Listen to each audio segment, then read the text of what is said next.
अच्छा तो प्रताप रेड्डी को तुम फोन करके बोल लो कि लड़की को एक खरोच भी नहीं आनी चाहिए। भाई आशा करते हैं कि आप लोगों ने पुष्पा 2 मूवी का ट्रेलर देख लिए होंगे और आज जो हम एक्सप्लेन करने जा रहे हैं वो है पुष्पा 2 मूवी का स्टोरी। भाई आप सभी में से बहुत आदमी ने ये फिल्म को पूरा देखे भी होंगे या बहुत आदमी नहीं भी देखे होंगे। ये पुष्पा 2 मूवी पुष्पा 1 से रिलेटेड है। पुष्पा 1 के अंतर्गत जितना चीज हुआ है उससे आगे चीज पुष्पा 2 मूवी में हुआ है। आशा करेंगे कि इस भाई ने पुष्पा 1 मूवी को नहीं देखे होंगे तो वो चीज को भी हम 1 से 2 मिनट में कवर कर देंगे। पहले भाई हम पुष्पा 1 मूवी को कवर करेंगे, उसके बाद हम पुष्पा 2 मूवी पे बातें करेंगे। तो भाई जिस भाई ने नहीं देखे होंगे ना उसको बिल्कुल भी टेंशन लेने की जरूरत नहीं है। वीडियो में बहुत ज्यादा मजा आने वाला है, बशर्ते जो अपना कीमती समय दे करके इसे सुने। हम पुष्पा 1 और पुष्पा 2 दोनों को कवर कर लेंगे एक ही वीडियो में। तो चलिए भाई हम वीडियो में आगे बढ़ते हैं। आगे बढ़ने से पहले एक छोटी सी रिक्वेस्ट है, यदि आप इस चैनल पे न्यू होंगे तो चैनल को सब्सक्राइब करके साथ ही बेल आइकन को दबा दीजिएगा। भाई जैसे कि पता है आप सभी को कि पुष्पा 2 मूवी पुष्पा 1 मूवी का सीक्वल है। पुष्पा 2 मूवी में जितना सारा चीज दिखाया गया है वो पुष्पा 1 मूवी की आगे की है। जिस भाई ने पुष्पा 1 मूवी को देखे हैं या फिर नहीं देखे हैं तो उस मूवी को हम 1 से 2 मिनट के अंदर रिकैप कर देते हैं, यानी कि हम 1 से 2 मिनट के अंदर उस मूवी को पूरा जान लेते हैं ताकि हमको पुष्पा 2 मूवी समझने में आसानी हो। पुष्पा 1 मूवी की सबसे खास बात, पहले पुष्पा, दूसरा नंबर पे लाल चंदन। पुष्पा की बात करें तो पुष्पा बहुत ही बहादुर और अक्लमंद इंसान है। इसकी सबसे खास बात यह है कि ये ना ही किसी से डरता है और ना ही किसी के आगे झुकता है। और पुष्पा के जो पिताजी थे उनके 2 बीवियों थे, जिनमें से पहली पत्नी के 2 बेटे थे और दूसरी पत्नी के ये पुष्पा राज अकेला था। और पुष्पा के जो माँ थे उनके पिताजी से कभी शादी नहीं किए थे, इसीलिए पुष्पा के दोनों सौतेले भाई उसको कभी भाई नहीं मानते थे। जब पुष्पा के पिता की डेथ हो गई तब उनके दोनों सौतेले भाई ने पुष्पा और पुष्पा की माँ को उनके जायदाद से बेदखल कर दिया और पुष्पा को नाजायज करार कर दिया, जिसके बाद से पुष्पा अपनी मदर के साथ रहने लगा। और जब पुष्पा जवान हो गया तब वो मजदूरी का काम करने लगा। पुष्पा के अंदर एक एटीट्यूड था, वो था किसी के अंदर ना झुकने की, तो वो हमेशा अपने एटीट्यूड में रहता था और इसी ना झुकने की वजह से उनके कई सारे मालिक ने उनको काम से निकाल दिया करता था। करें लाल चंदन की तो लाल चंदन की पेड़ एक बहुत ही खास पेड़ है। इनकी लकड़ियों का कीमत बहुत ज़्यादा है। पुष्पा मूवी के अंतर्गत हम ये देखते हैं कि ये लाल चंदन आंध्र प्रदेश के सीसाचंद जंगल में उगते हैं। इस जंगल के अंदर बहुत सारा लाल चंदन की पेड़ है। स्पेशली इंडिया से बाहर चाइना और जापान जैसे देशों में इस लाल चंदन की बहुत ज़्यादा डिमांड है, जिनकी वजह से इसकी कीमत वहाँ पे बहुत ही ज़्यादा है। लेकिन कमाल की तो बात ये है कि इंडिया में इस लाल चंदन को काटना इनलीगल है, लेकिन हम मूवी में तो ये देखते हैं कि इस पेड़ को कई सारे लोग कटवाते हैं और इनलीगल तरीका से विदेशों में सेल किया करते हैं। वैसे तो ये सारे काम बहुत ही ज़्यादा इनलीगल तरीका से किए जाते हैं, लेकिन इनलीगल के साथ साथ सिस्टमेटिक रूप से भी किए जाते हैं। जिस लोगों ने इस लाल चंदन को इनलीगल तरीका से सेल किया करते हैं उस लोगों ने एक ग्रुप बना रखा है जिसका नाम है सिंडिकेट। सिंडिकेट ग्रुप का जितने भी आदमी है वो सारे आदमी इस लाल चंदन को कटवा करके अपने अपने इलाका में इकट्ठा करते हैं और फिर विदेशों में सेल करते हैं और सारे लाल चंदन मंगल सिन्हू के पास भेज देते हैं। मंगल सिन्हू जो है इस पूरे ग्रुप का हेड है और उन सभी लोगों को 1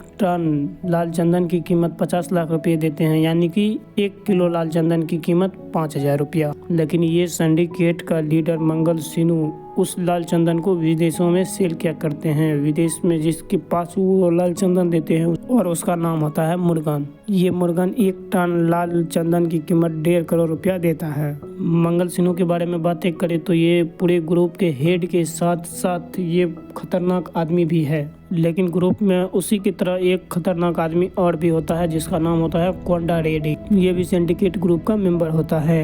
ये भी मंगल सिन्हू को माल सप्लाई करता है। अब बात करें अपना हीरो पुष्पा राज की तो ये पहले मजदूरी किया करते थे, बाद में ये कोंडा रेड्डी के लिए काम करने लगता है। क्योंकि यहाँ पे लाल चंदन को काटना इनलीगल माना जाता था, इसीलिए कई बार पुलिस के वहाँ पे छापे पड़े और बहुत सारे मजदूर वहाँ पे पकड़े जाते थे। लेकिन जब से पुष्पा राज उस ग्रुप में काम करने लगा और जब एक बार छापा मारने गया तो कई सारे मजदूर वहाँ से भागने लगे, लेकिन पुष्पा राज सारे मजदूर को इकट्ठा किए और लाल चंदन को पुलिसों से बचा लिया। तब कोंडा रेड्डी उसे पार्टनर बना लेता है और उसको कमाई का हिस्से देने लगता है। इसके बाद पुष्पा उस लाल चंदन को पुलिस से बचाने के लिए कई सारे तरकीब निकालते हैं और बहुत सारे लाल चंदन को इनलीगल तरीका से सेल भी करवाते हैं। लेकिन इसी के दौरान पुष्पा को पता लगता है कि मंगल सिन्हू इन सभी लोगों को 1 टन लाल चंदन की कीमत 50 लाख रुपया देता है और वही लाल चंदन को वो आगे जो है 1.5 करोड़ में सेल करता है। और इसी के बाद जब सिंडिकेट का मीटिंग होती है तब पुष्पा इस बात को रखने की कोशिश करते हैं और इसी मीटिंग में एमएलए भी आते हैं जिसका नाम होता है एमएलए सिद्धप्पा। एमएलए सिद्धप्पा का सिंडिकेट पे बहुत ज़्यादा कंट्रोल होता है।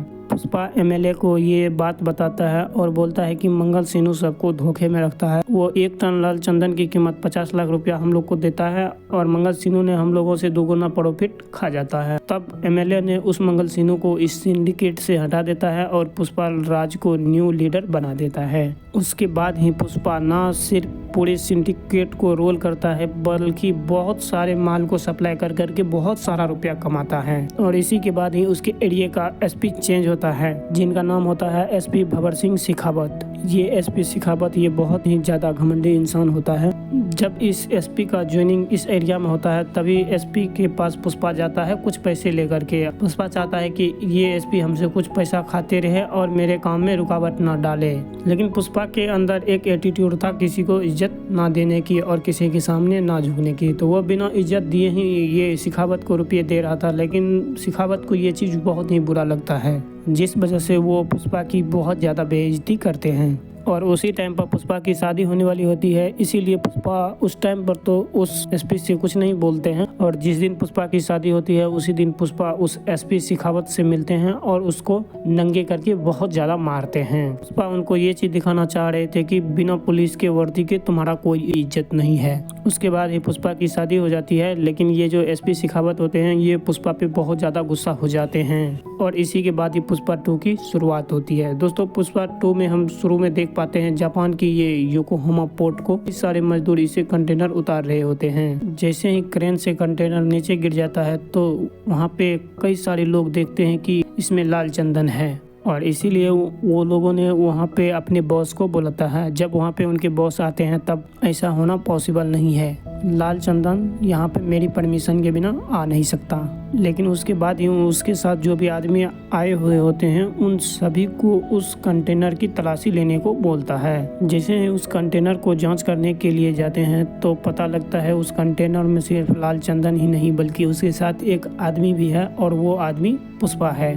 पुष्पा को देखते ही उन सारे लोगों ने पुष्पा पे अटैक कर देते हैं और उसके साथ ही पुष्पा भी उन लोगों को बहुत मारते हैं। और इन सारे लोगों ने पुष्पा से मार खाते खाते पूछते हैं कि तुम कौन हो और तुम यहाँ क्यों आए हो। तो पुष्पा भी जापानी भाषा में ही उनको जवाब देते हैं कि वो हम अपने पेमेंट के लिए यहाँ आए हैं। पुष्पा कहता है कि उसके एरिया से तो लाल चंदन यहाँ आते हैं लेकिन यहाँ पे लाल चंदन लेने वाले यहाँ से पेमेंट नहीं किया करते हैं। और पुष्पा अपने पैसे कभी भी नहीं छोड़ता है और पुष्पा यहाँ पे पैसे लेने आए हैं। और इसी में से हम ये देखते हैं कि एक जापानी आदमी पुष्पा पे गोली चलाते हैं और पुष्पा को वो गोली बाएं कंधे पर लगता है जिस वजह से पुष्पा सीधा समंदर में गिर जाता है। पुष्पा जैसे ही पानी में गिरते हैं तो उनको बीती हुई स्टोरी याद आने लगते हैं और ये स्टोरी वहीं से शुरू होती है जहाँ से पुष्पा 1 खत्म हुई थी। अब हम आगे देख पाते हैं पुष्पा सिंडिकेट का लीडर बन चुका है और वो सिंडिकेट का लीडर बन करके सिंडिकेट को रोल कर रहा है और उसका लाल चंदन का भी बिजनेस बहुत ही अच्छा चल रहा है। यहाँ तक कि पुष्पा के लिए जो मजदूर काम करते हैं वो पुष्पा के लिए काम कर करके भी बहुत ज़्यादा खुश हैं और पुष्पा ना सिर्फ उसको पैसे देता है बल्कि उन सभी मजदूरों का अच्छे से ध्यान भी रखते हैं। अब हम आगे देख पाते हैं कि पुष्पा के सारे मजदूर जिस प्रकार से हमेशा के लिए जंगल जाते थे पेड़ काटने उसी प्रकार से अभी भी जंगल जा रहे हैं ट्रॉली में बैठ करके। और यहाँ पे नोटिस करने वाली बात तो यह है कि उसी मजदूर के बीच में एसपी शेखावत भी होते हैं जो कि मजदूर का भेष लिए हुए होते हैं और वो सारे मजदूर के साथ जंगल में जाता है और सारे मजदूर के साथ लाल चंदन काटने लगता है। और हम उसके आगे ये देख पाते हैं कि कुछ देर के बाद उन सभी मजदूरों को बहुत सारे पुलिस वाले घेर लेते हैं और तभी वहाँ पे एसपी शेखावत अपना असली रूप दिखाता है और वहाँ पे अपना बंदूक निकालता है और बोलता है कि मैं एसपी शेखावत हूँ। और वह अभी उन सारे मजदूर को लाल चंदन को काटते हुए रंगे हाथों पकड़ा है और इसीलिए एसपी शेखावत उन सारे मजदूर को अरेस्ट कर लेता है और जाकर के थाने में बंद कर देता है। और ये बात जैसे ही पुष्पा को पता चलता है तो पुष्पा अपने आदमियों के साथ गाड़ी निकालते हैं और सीधा पुलिस स्टेशन जाते हैं। पर इस समय एसपी शेखावत पुलिस स्टेशन से बाहर होता है और पुष्पा अंदर आता है। इंस्पेक्टर से कहता है कि तुम मेरे सारे आदमियों को छोड़ दो। तब इंस्पेक्टर कहता है कि मैं ऐसा नहीं कर सकता क्योंकि मुझे एसपी शेखावत ने ऐसा करने से मना किया है। यदि मैं एसपी शेखावत के खिलाफ जाऊंगा तो वो मुझे नौकरी से निकाल देंगे। और इसके बाद पुष्पा बहुत सारे पैसे लाता है और उन सारे पुलिस वाले को दे देते हैं जितना कि वो अपनी पूरी लाइफ में कमा पाता। वो सारे पुलिस वाले हंसते हंसते वहाँ से चले जाते हैं और सारे मजदूर को वहाँ से पुष्पा छोड़ा आते हैं। और जैसे ही कुछ देर के बाद एसपी शेखावत वहाँ पे आते हैं तो वहाँ पे दिखते हैं ना तो कोई मजदूर है और ना ही कोई पुलिस वाला है। पूरा थाना खाली खाली सा लग रहा था। और जैसे ही एसपी शेखावत को ये बात पता चलती है कि उन्होंने सारे पुलिस वाले को खरीद करके अपने मजदूरों को छुड़ा ले गया तो एसपी शेखावत बहुत ज्यादा गुस्सा होते हैं और पुष्पा को उस चीजों से कोई फर्क नहीं पड़ता। वो वापस से वही काम करने लगते हैं। दोस्तों ये वीडियो यहीं तक थी। यदि आप लोगों को वीडियो अच्छी लगी होगी तो वीडियो को लाइक करके साथ ही चैनल को भी सब्सक्राइब कर दीजिएगा। मिलते हैं दोस्तों इसी प्रकार के नेक्स्ट स्टोरी में। दोस्तों इसका पार्ट 2 चाहिए तो आप लोगों को कमेंट में करना होगा पार्ट 2। हम जरूर इसका पार्ट 2 भी लेकर के